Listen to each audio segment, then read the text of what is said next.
एक गांव में एक लालची कुत्ता रहता था। वह गांव में घूम घूम कर खाने की तलाश करता था। वह इतना लालची था कि उसे जितना भी खाने के लिए मिलता था, उसे कम ही लगता था। गांव के दूसरे कुत्तों के साथ पहले उसकी अच्छी दोस्ती थी, लेकिन उसकी इस आदत की वजह से सभी उससे दूर रहने लगे। लेकिन उसे कोई फर्क नहीं पड़ा। उसे सिर्फ अपने भाईजन से मतलब था। कोई न कोई आते जाते उसे खाने के लिए कुछ न कुछ दे ही देता था। उसे जो खाने को मिलता, उसे वो अकेले ही छट कर जाता।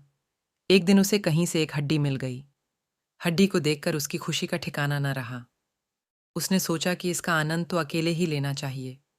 ये सोचकर वो गांव से जंगल की ओर जाने लगा। रास्ते में वह पुल के ऊपर से नदी पार कर रहा था।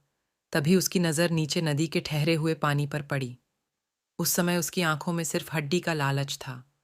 उसे यह भी पता नहीं चला कि नदी के पानी में उसका ही चेहरा नजर आ रहा है। उसे लगा कि नीचे भी कोई कुत्ता है जिसके पास एक और हड्डी है।